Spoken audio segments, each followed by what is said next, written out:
Welcome to our LB's The Lover of Books author chat. Now to introduce this quote, I can't believe you're a debut novelist, Claire Alexander. I seriously am just befuddled. Claire Alexander lives on the west coast of Scotland. Get ready for an awesome accent with her husband and children. She has written for the Washington Post, the Independent, the Huffington Post, and Glamour.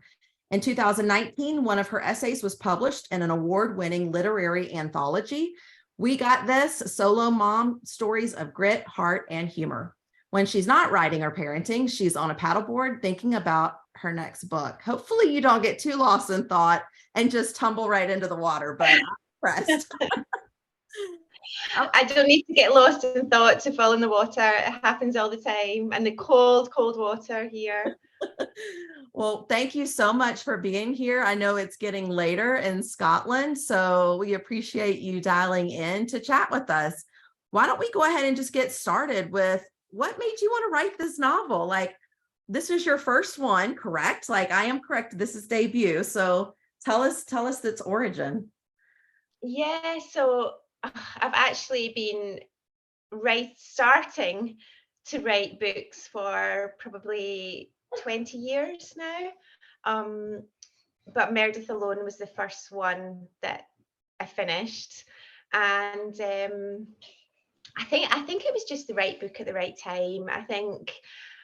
I mean, when I was in my 20s and I had no children, I had all this free time, and that really was the perfect time to write a book. But for some reason, I decided to wait until I had 3 kids and a full-time job and all this responsibility.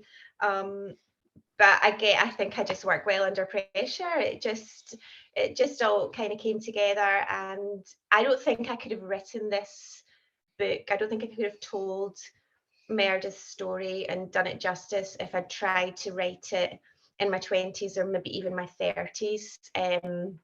I think I had to go through some stuff with my own mental health. And when I started to write the novel, which was in October 2019, I was going through some stuff in my own personal life, and I was thinking a lot about the difference between loneliness and being alone.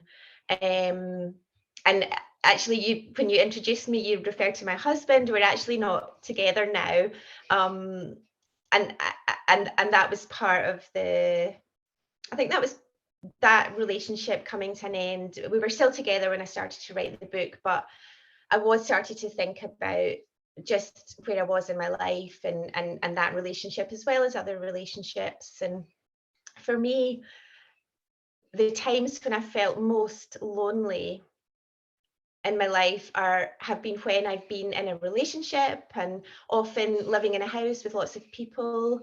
And then on the flip side, the times when I actually was physically alone, I've always kind of felt a sense of comfort, and I felt content.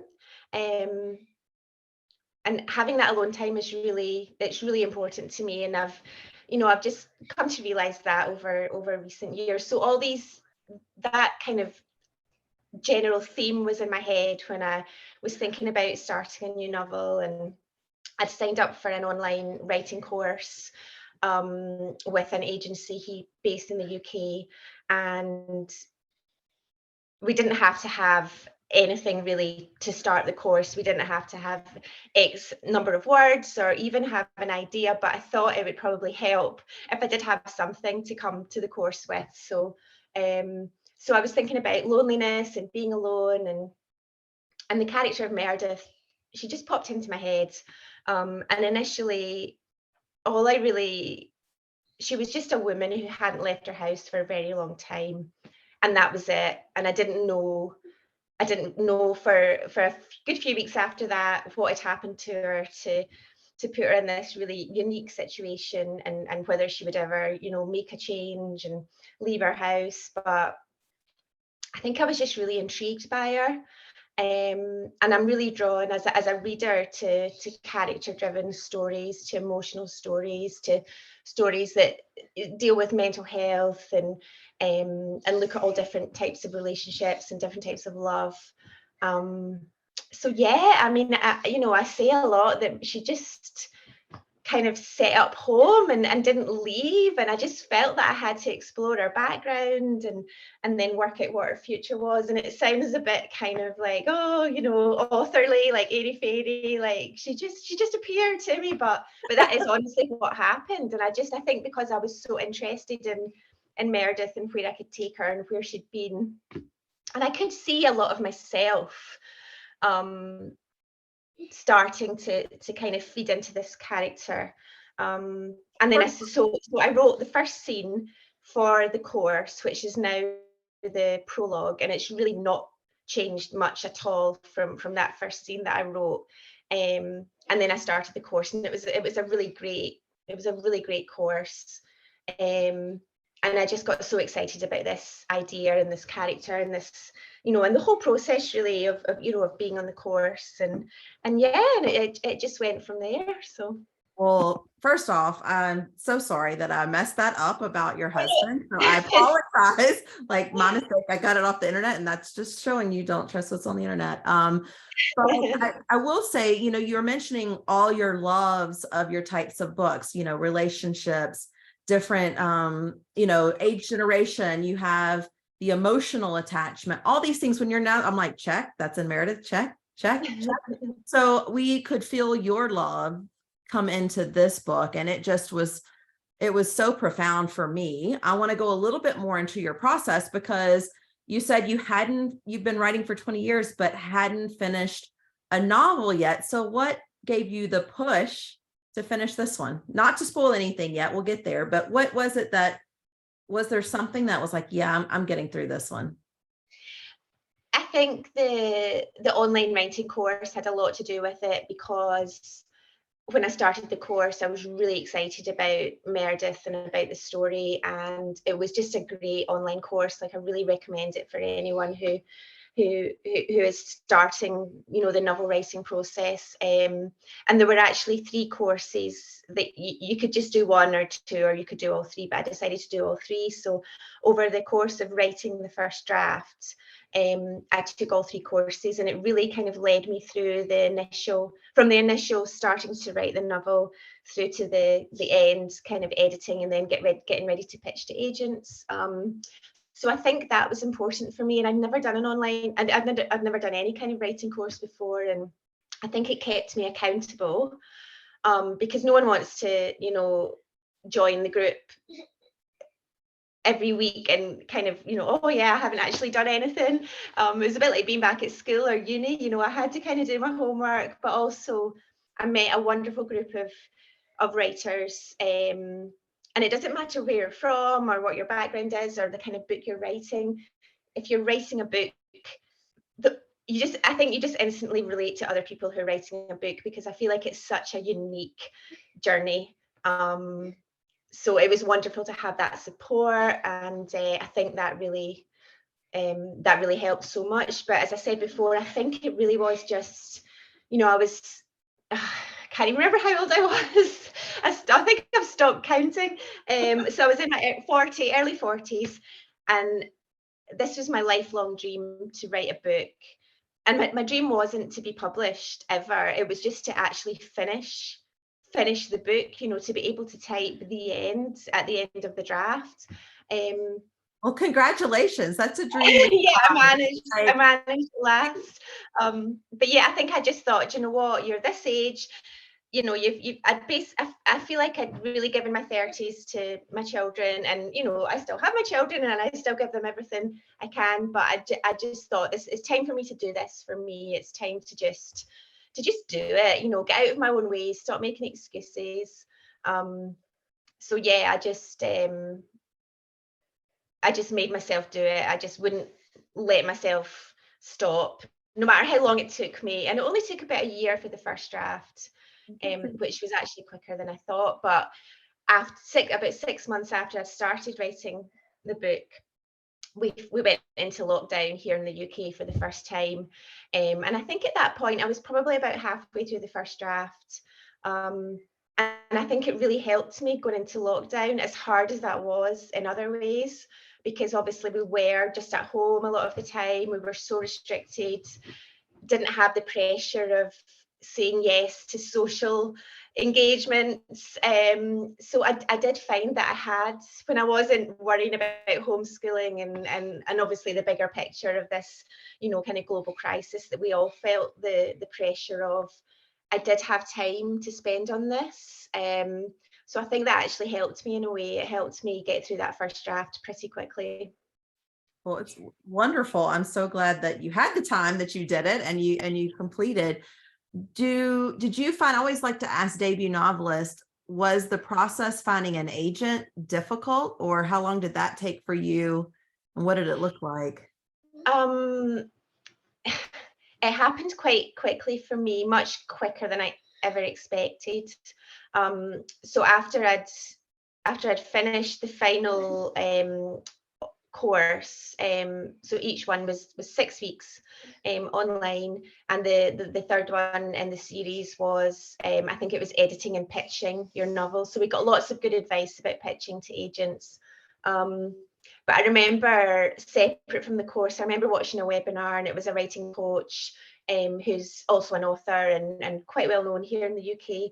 And she said, don't think of rejections as a bad thing. She said, just turn it around in your mind and try to collect as many rejections as you can. And she said, so aim for 100, make a spreadsheet, list all the agents and just try to get to 100. And chances are, before you get there, you will get a request for a film manuscript. You might get an offer. Just keep going, because there are lots and lots of agents out there. So I thought that was really good advice. So I started my spreadsheet, and I sent the manuscript off to the first 6, who were like my top 6 really. And I got 2 requests for the full manuscript, and then I got 2 offers of representation. So it all kind of happened within a period of about 6 weeks. So I think pretty quickly. I don't really think that's the norm, but I also really believe that timing is just key, and it's something that we don't have control over, because you don't really know what agents are going to be drawn to at a particular time. And I just think that my book, the type of book, it was what my agent was looking for at that time, and it could have been very different a year before or a year later. And I think the fact that it wasn't, even though there are it's natural for people to assume that it's a pandemic novel, that it's based on my experience of loneliness or isolation during the pandemic. It wasn't at all, because I'd almost finished, well, I was probably halfway through the first draft, but I certainly had the whole book planned out before I even had heard of COVID. So that's a crazy kind of thing that I still can't quite get my head around. But so I think the timing was crucial there as well. That I didn't write it after the pandemic.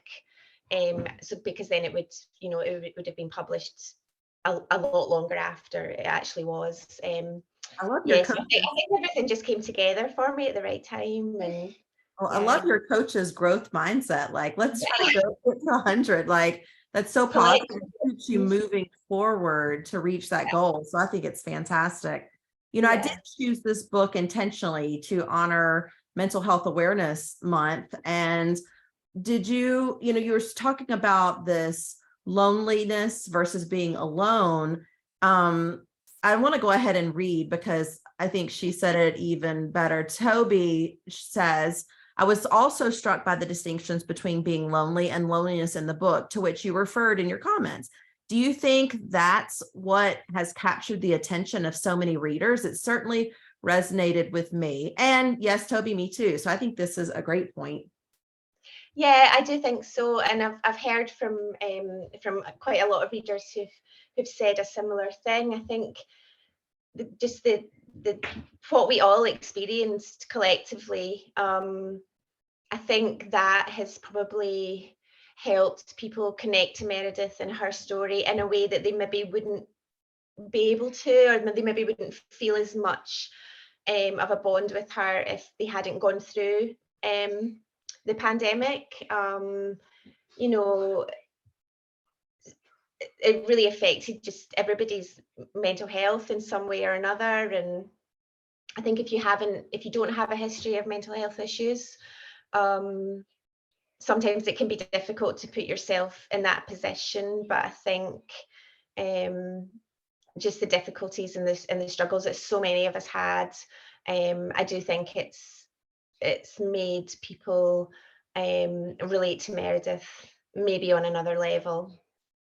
Yeah, I mean, I think for mental health, it's always been there, right? But it seemed like COVID just intensified it in a lot of ways for all age groups. And this is a great discussion book for this topic. Like, to me, it really opens doors and eyes and everything else to get people having that conversation that mental health is part of your health. Like, it is part of something that we need to talk about. So thank Yeah, you I for that.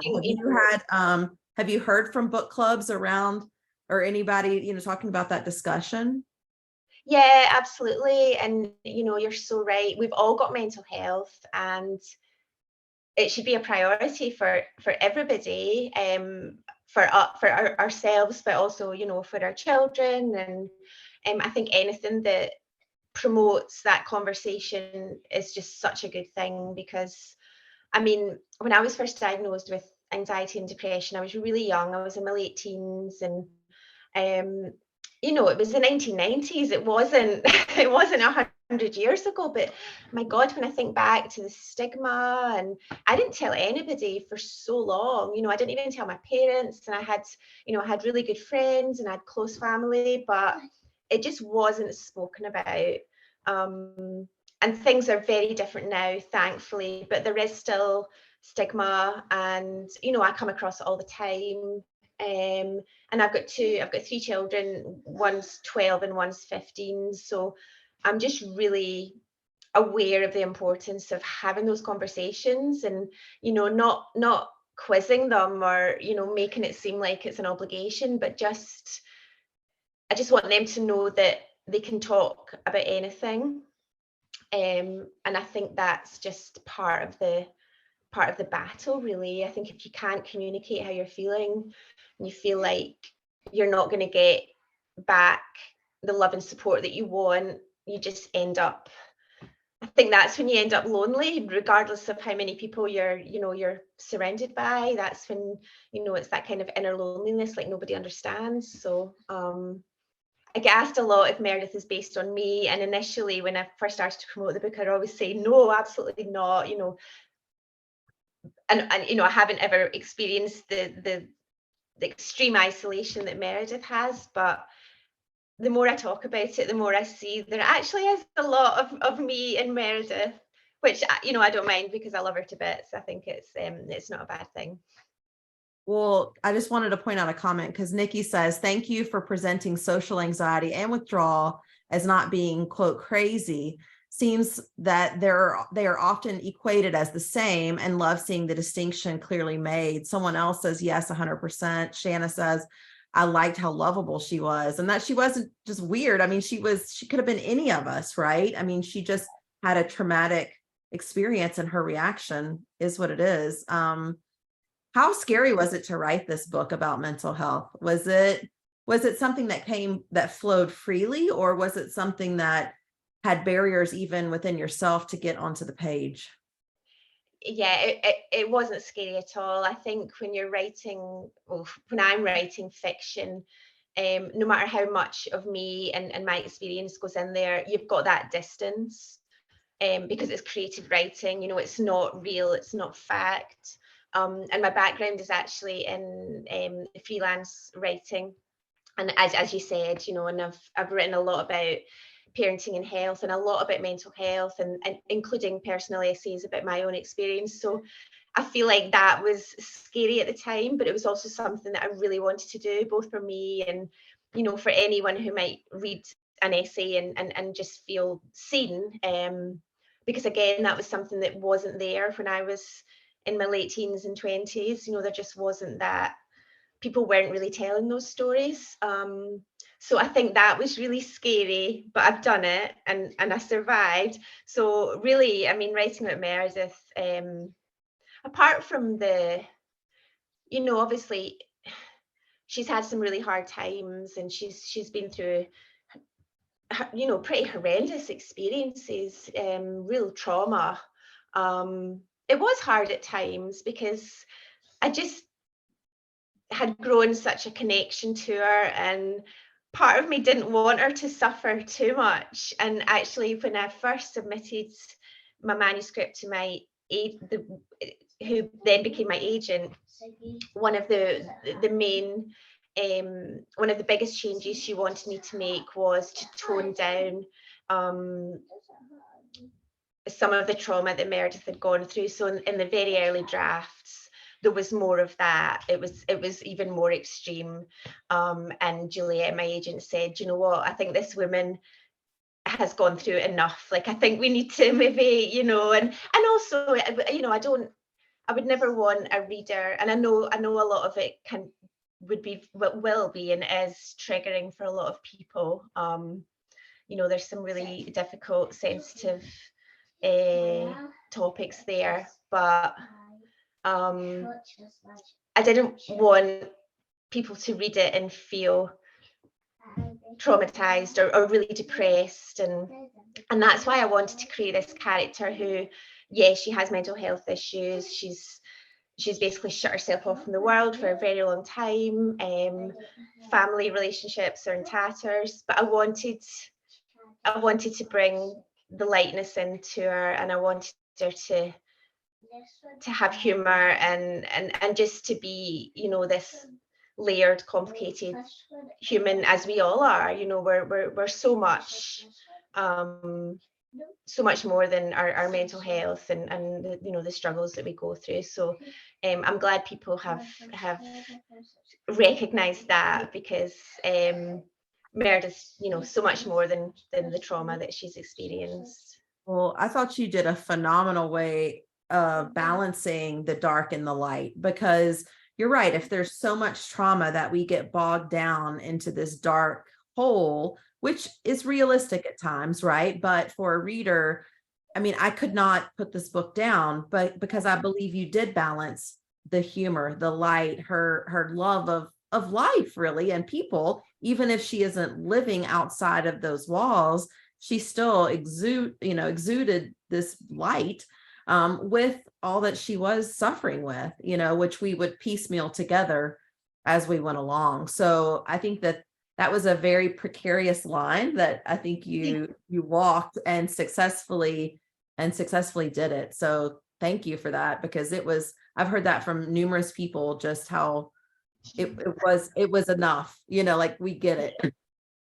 Oh, thank you so much. That means so much to me. It really does. And I've read a lot of books myself where characters who have depression or, you know, social anxiety or whatever it is, that just seems to define them, and that's all they are. And they're, you know, they're miserable, and they don't seem to have a sense of humor or have any interests. And I think that can be pretty exhausting as a reader, especially if you have had some of those issues yourself. So yeah, I really wanted to bring the lightness in.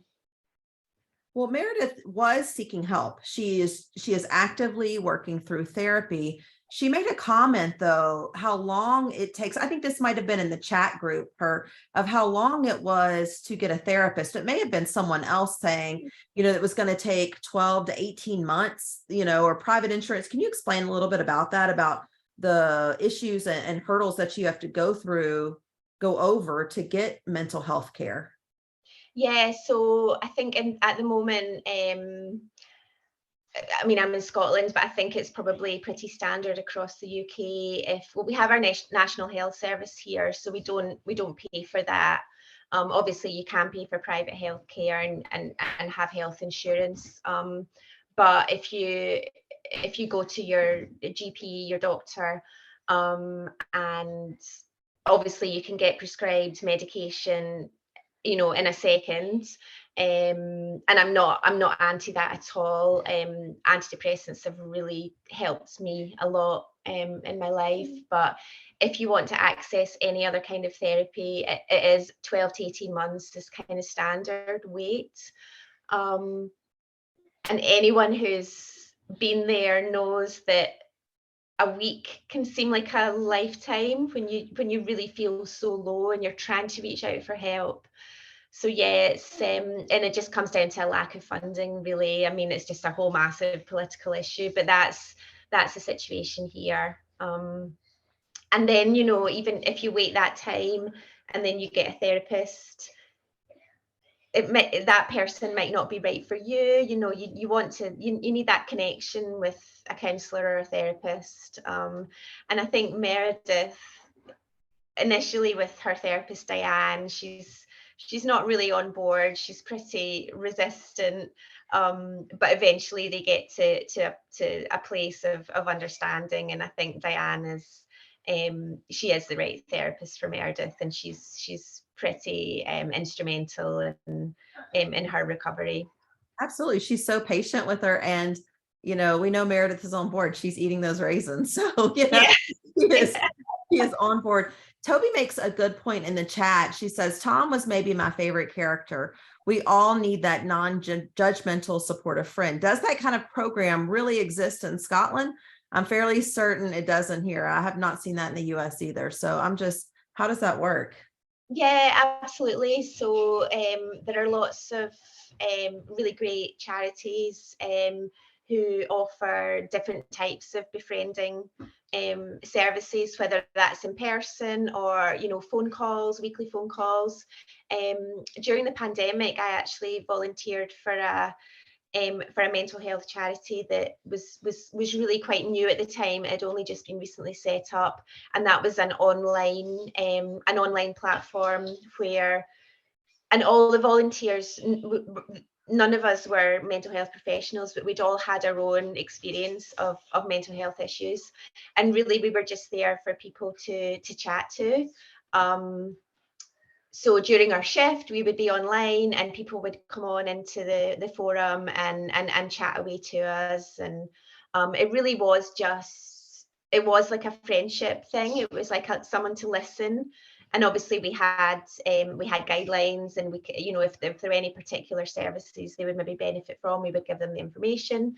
But that was, yeah, that was really interesting actually. And it kind of gave me quite an insight into how the pandemic was affecting people, and how, even though we were kind of stuck at home all the time, a lot of people found kind of comfort and security in that, and didn't feel lonely. And I thought that was really interesting, that even though they weren't out and about, I think just having, because they felt under so much pressure, mentally or emotionally, not having social pressures and not maybe going to university, which, you know, obviously that's not a good thing overall, but yeah, it was kind of, it's a strange one really. And I did feel that at times myself, and I felt a little bit guilty that I felt quite comfortable at home, but at the same time I was so aware of the devastation that COVID was causing, you know, all over the world. So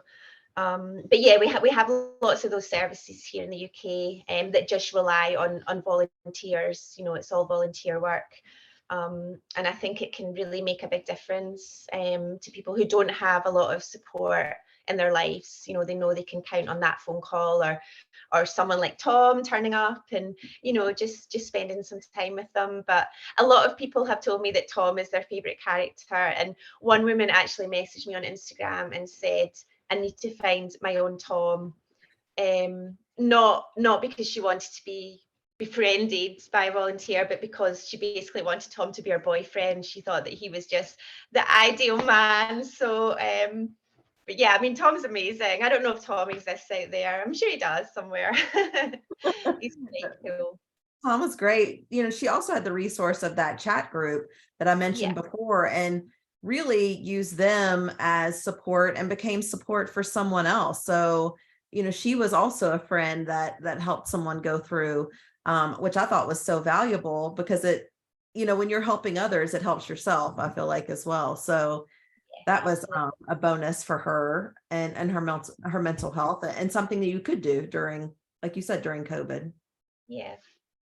Okay. Yeah, I think that shows the strength in Meredith. You know, after everything she's been through, she's still, you know, she can give so much to others. And, you know, I think, yeah, she knew how to draw on that and to help other people. And as you say, exactly that that then helped her, and she made, two amazing new friends that she wasn't expecting. So And set them up. So we're getting into spoilers. yeah, With this exactly. here.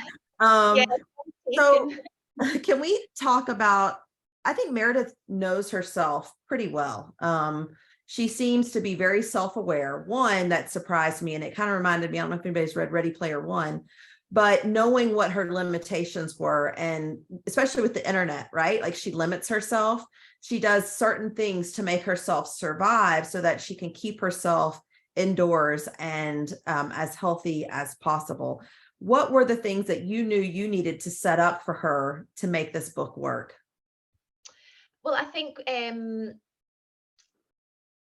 the reason Meredith was like that was that she grew up in a pretty chaotic environment, and she didn't have any control over it really. So I think that's quite common in people, where when they don't have that control at a younger age, it's really important for them to have control when they're older, over just little things like how long she's online for. Um, so yeah, I tried to put myself in her position, and I actually, again, during the pandemic, I think that experience helped because I was at home a lot, and I would get bored and frustrated, and I knew I couldn't just sit on the internet for 8 hours a day. Um, so I would think, well, what would Meredith do?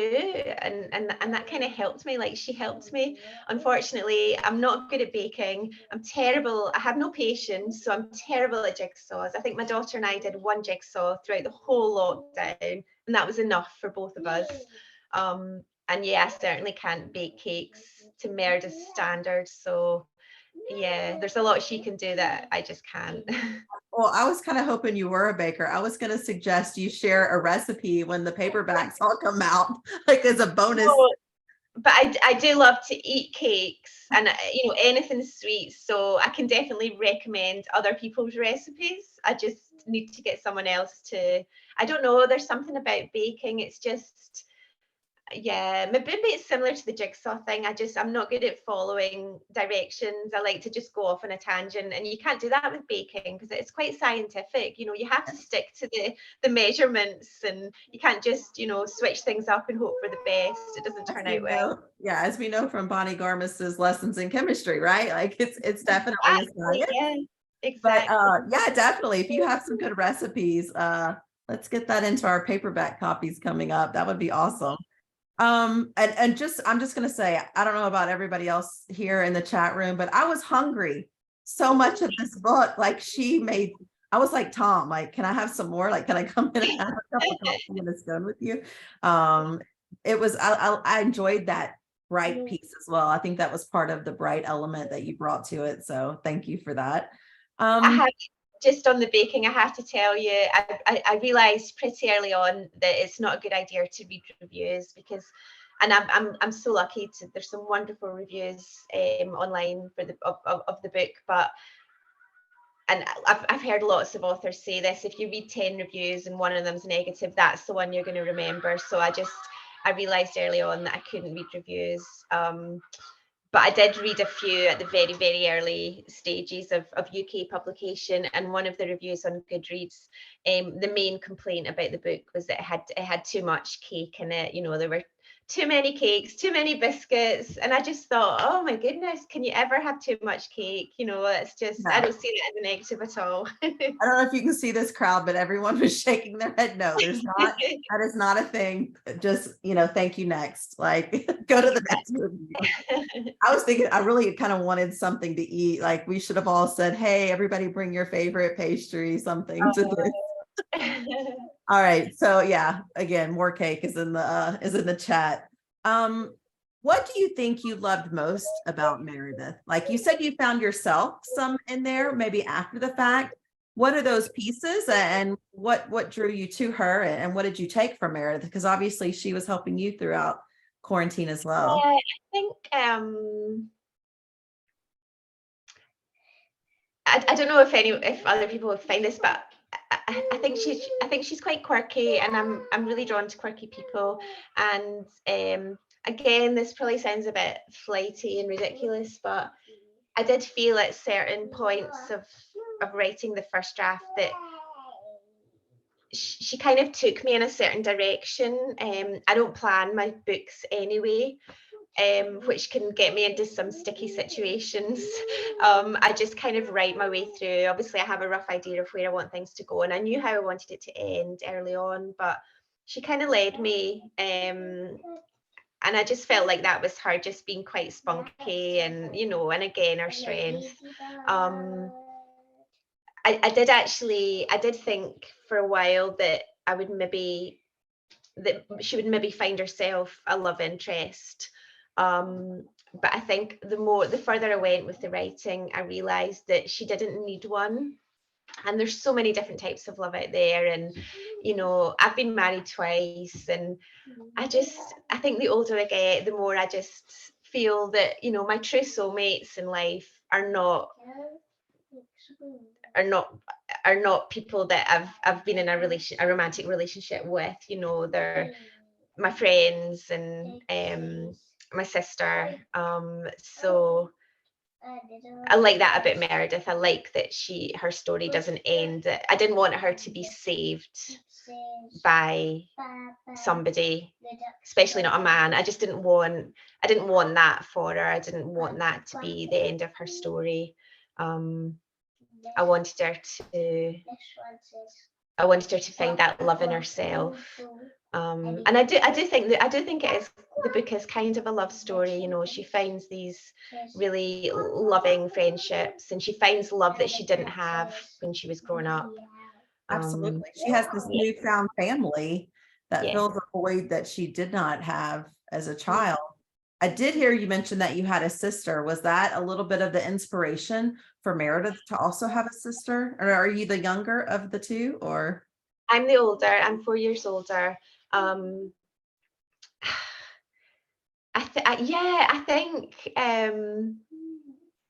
I have to say now that my experience growing up with my mother and my sister was nothing like Meredith. Right. No, I'm just saying that sisterly connection. That as well. Yeah. But having said that, most relationships are complicated, and I do have a complicated relationship with my sister.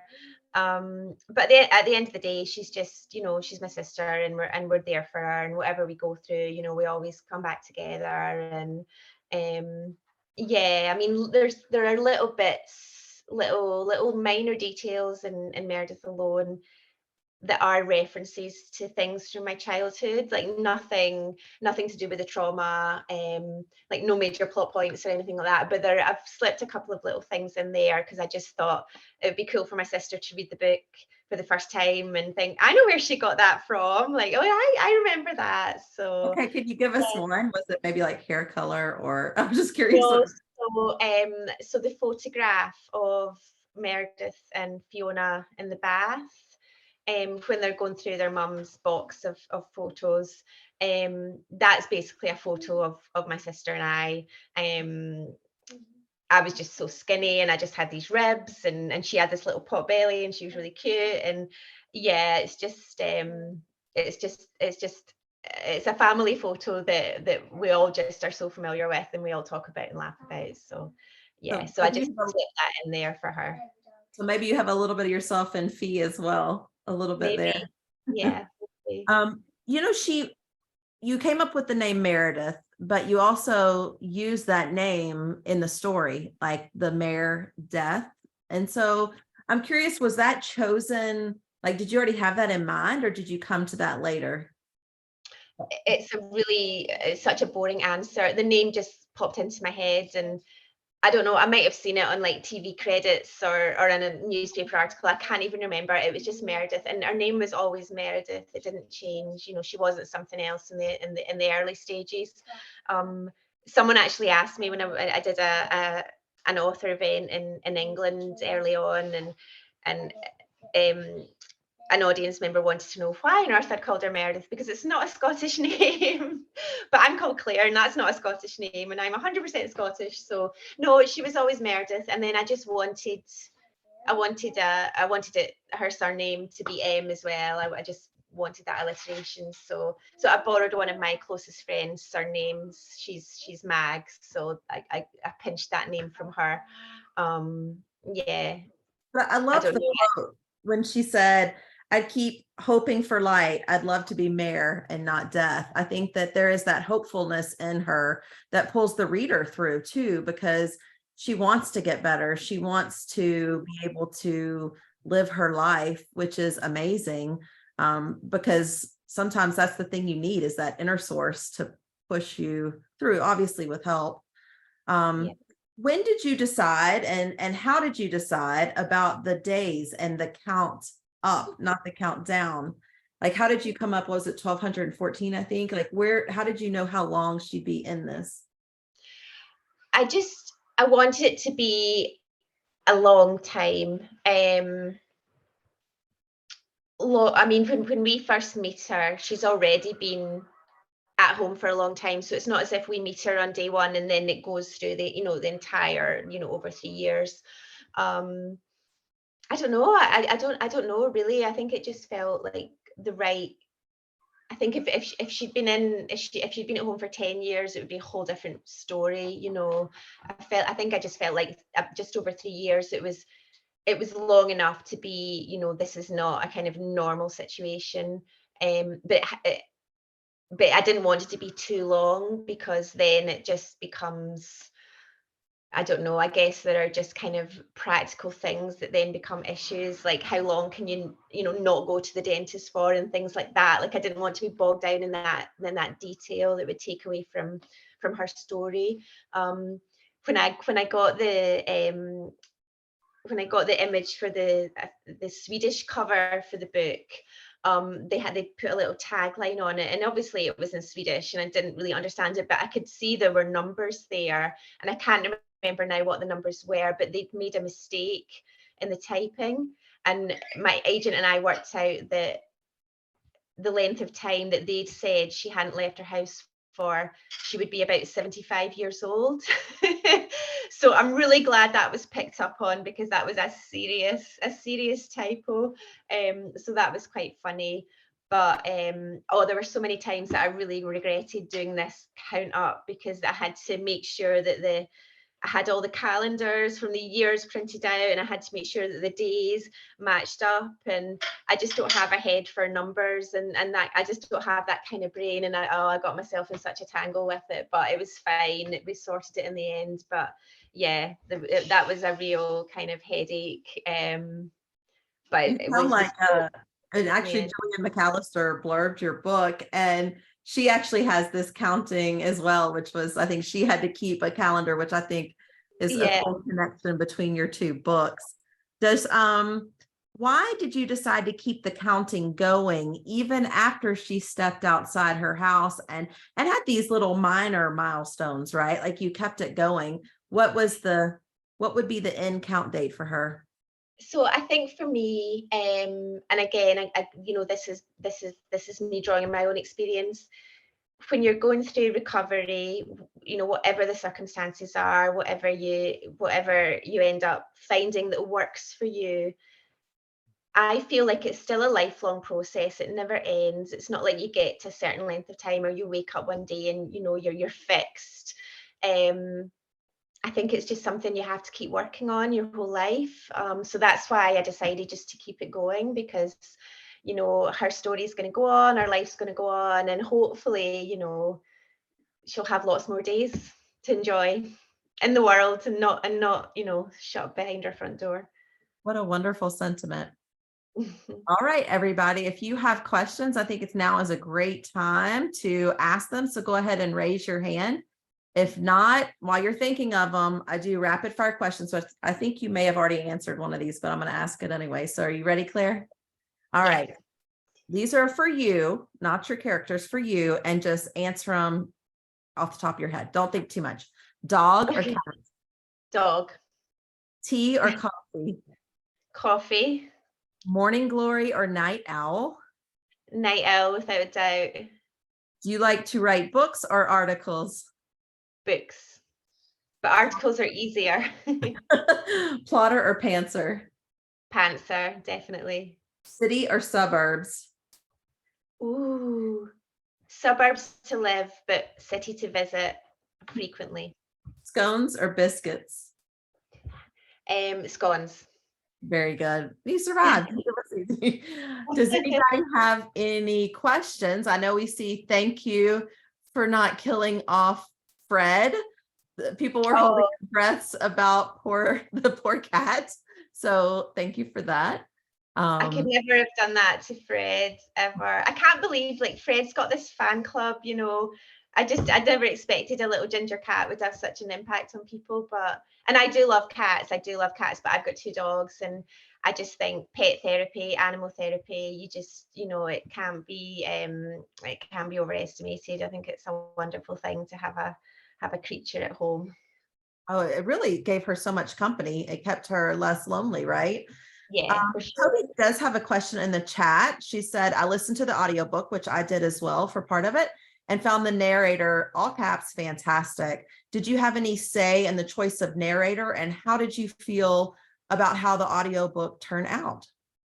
Yeah, I did. I mean, initially, we had a few ideas, and it can be. I realised I didn't have a clue about this process, obviously, at the start, but I realised it can be really difficult to kind of nail people down to do audiobooks unless you're a huge, name like a celebrity author, and I'm not and I wasn't. But I think if a bigger job comes along, then that might kind of get, pushed to the side. So we had a few ideas, and there were a couple that we thought we're gonna work out, and then it just, like, with scheduling and stuff, it just didn't work. So Freya, who is a wonderful actress and also a director, she I think she's only in her mid to late 20s. So quite a bit younger than Meredith. So that was that when I realised her age, I think that was really my only concern, that she would sound too young, but I don't think she does at all. I think she is absolutely amazing. And I was lucky enough to go down to London from Scotland and go into the studio when she was doing the narration. So I popped in, and I got to listen to some of it, and it was just such an amazing experience. And I totally agree. I think she's by far, she's just a wonderful Meredith. She's great. Her voice is amazing. And a lot of people have said that, a lot of people who've listened to the audiobook. So that's really good to hear. But yeah, she's fantastic. Well, I've got no, she's fine. It's totally I've got fine. a little visitor here who's supposed to be asleep, but it's just single mom life. This is it. No worries at all. No, I think for the narrator as well, like, I think I'll be searching her out again, because sometimes we hear the same narrators over and over again, and it's almost like that one gets stuck. But for this one, I thought she was so fantastic. What did you think about the accent? Was she Scottish, or is she just British, or okay? Yeah, she's Scottish. It was great. Like, it was fantastic. Yeah. All right.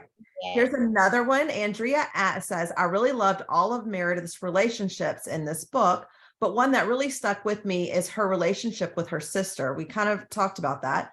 I'm curious as to if you have a sister yourself, which we talked about, but where did you draw your inspiration for them? If it wasn't so much, because you talked about your life wasn't their life. So how did you pull in that sort of traumatic event? It was difficult because what happens to Meredith is just so horrendous. And it then has just the most devastating effect on her relationship with her sister. And I worried that it wasn't going to be believable when they came together, and there was that, that forgiveness, and that, yeah, that was probably one of the hardest things to work through and to write.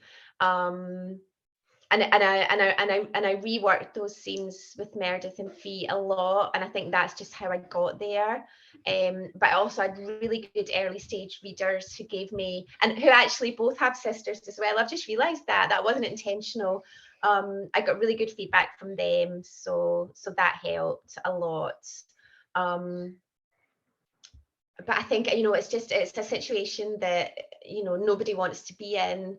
And I just tried really hard. I tried to put myself in Fee's position as well as Meredith, and you have to do that when you're writing this kind of novel and these characters. So yeah, hopefully it worked out, but I always knew that I wanted them to get to where they do get to in the book. Well, I can go ahead. We can say what happens, can't we? Yes, to Meredith. please. Yeah, we're talking.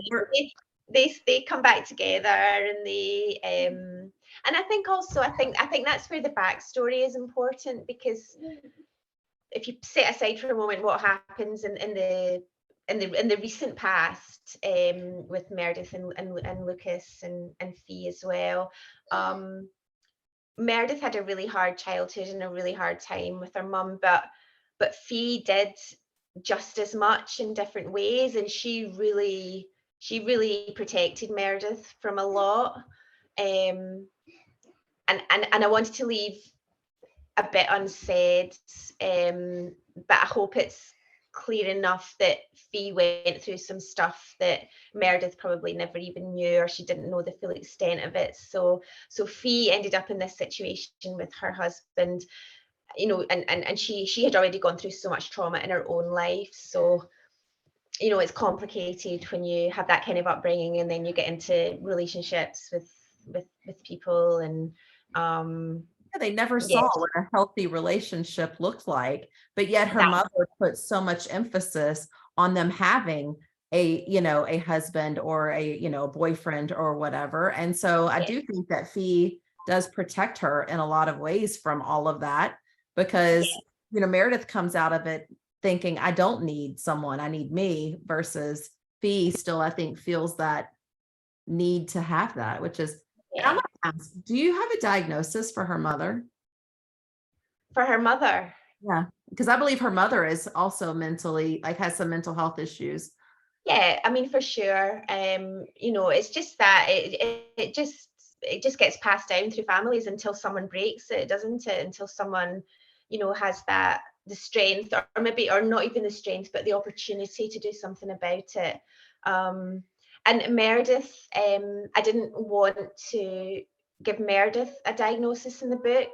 And I think a lot of readers assume that she's agoraphobic, and that's absolutely fine. And I'm happy for readers to take whatever they feel from that. But I purposely didn't ever diagnose Meredith with anything. I mean, it's obviously she has mental health issues, and it's really clear, it's a few different mental health issues actually, but I didn't want to give her a diagnosis. I didn't want to put that label on her, because again, I just feel like it's complicated, and probably wanted to give myself just a bit of freedom as well, and not feel too restricted by an official medical diagnosis. Although I did work closely with a real life therapist, and with social workers, just to make sure that everything in the book was authentic and believable, and that the kind of therapies that Meredith turned to, that wasn't something that wouldn't happen in real life. It can be quite hard to get that balance of just making it believable, but also keeping it as a story, as fiction. Well, I will share that one of the readers here said that she says, I felt seen in so many ways. It wasn't depressing. It was a chance to face all those insecurities we all feel at one time or another. Having lived through a sexual assault where my own mother did not believe me, I felt Meredith on so many levels. So know that you have reached out to readers and really touched them through Meredith in ways. And the same person says, I still can't believe, no way you're convincing me this is a debut. So I reiterate, what we've all been thinking. I'm going to push this novel to so many readers, because I think it's an important one. It's not something I've read anything like before. It's just, it's a diamond in the rough. Like, I think I cannot wait. And Andrea wants to know, great lead in, what you're working on next, because we're excited. The dreaded book 2. Here we go. I used to listen to other authors talk about book 2 and just the, the hell of book 2, and I didn't get it, and now I totally get it. So at the moment I'm waiting on feedback on draft 2 of book 2, which still doesn't have a title, but I'm not panicking. I'm sure it'll come. And I think, there's at least one more draft after this one, probably 2, but it does depend on the feedback I get, which I think will probably come in next week. So yeah, it's been really hard. It's been really hard, book 2, I'm not going to lie, for various reasons. I think one of which is that I was still just so caught up in Meredith and almost felt like I was betraying her by giving new characters my attention.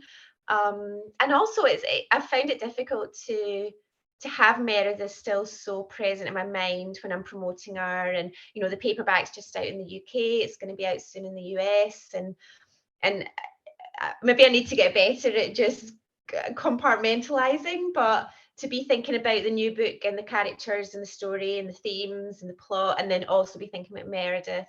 And also writing under contract is a whole different ballgame, because when I wrote Meredith, I didn't know if anyone was ever going to read it, let alone like it, let alone want to publish it.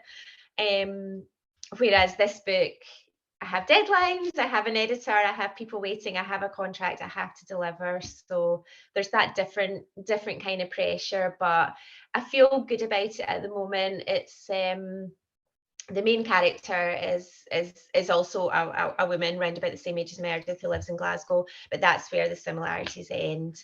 But similar kind of themes, the big themes that are in so many books, love and connection. And this main character, she's on quite a journey as well. She discovers something about her, about herself, about her family, her mother, and it really just makes her question her whole identity. And she then has to try and kind of get to the bottom of it, try and, she has a lot of questions and she doesn't know how to get the answers. So that's her journey, I guess. And it's also about kind of the squeeze of different generations, in this case, all kind of living under one roof. And and there's an important mother-daughter relation. There's a few important mother-daughter relationships in this book too. So I just have to have faith that it's all going to come together. It will. Well, like your coach said, failure's okay. Like getting that, just collect them along the way, all those edits, and it's going to be the failure's the opportunity for greatness. So I think you're well on your way. We're excited for it.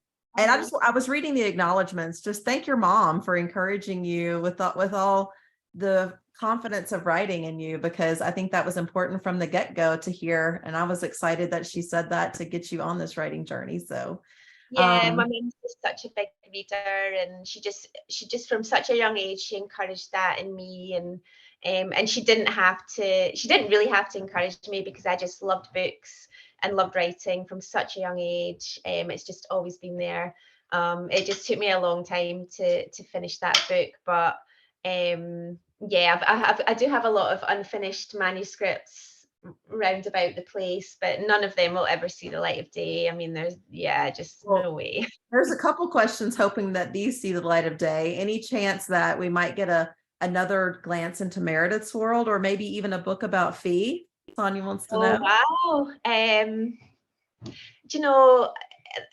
There won't be a sequel, but I would love to write a short story that's set later in Meredith's life.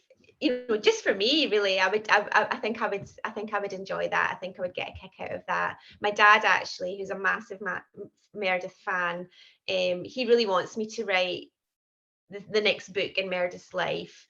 And he's kind of got it all, like he's got all these ideas of what she might be doing now, and what her job is, and blah blah blah. But I just think, I can't imagine writing about Meredith sort of being out in the world. It would feel a bit strange. I think the book, the book of the actual book, Meredith Alone, I think it left her at the right place.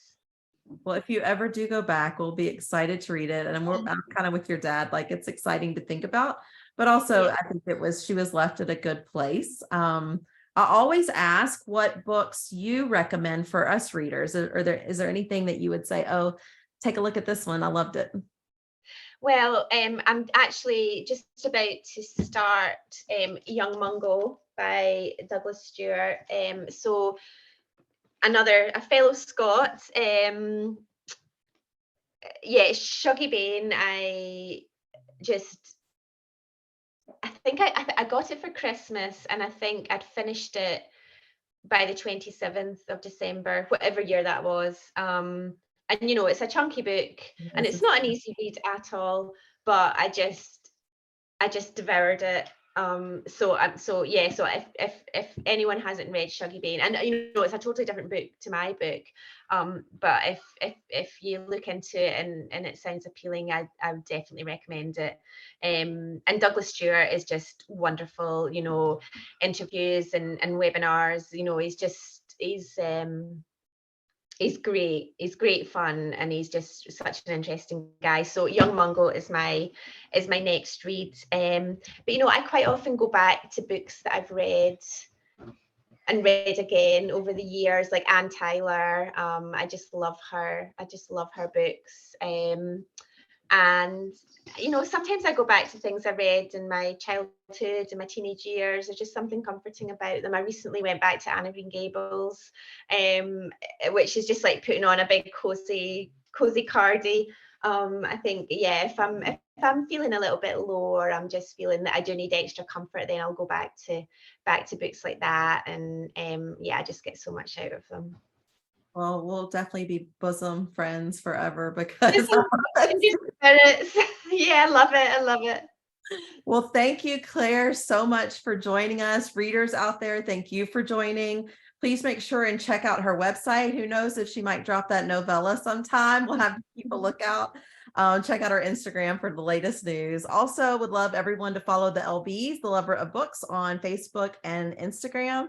And also you'll find reviews, recommendations, and of course, more author chats. Coming up on Sunday, June 4th at 3 p.m., we'll be discussing Lola Jay's novel, The Attic Child. So Tracy, and I'm hoping I'm pronouncing this right, Chevalier, is quoted saying, "The Attic Child is an impressive feat of imagination. This is an important storytelling about issues of race and privilege and abuse, and a book that will stay with me for a long time." Hopefully you get the chance to read that one as well. It is summarized by saying a hauntingly powerful and emotionally charged novel about family secrets, love and loss, identity and belonging. Two children are trapped in the same attic, almost a century apart, bound by a shared secret. It kind of gives me the chill bumps just reading it, just saying. If you know of an author that you would like to chat with, please let me know. Please subscribe to my YouTube channel. I know several of you could not make it tonight, so I'm saying hi to you on YouTube today.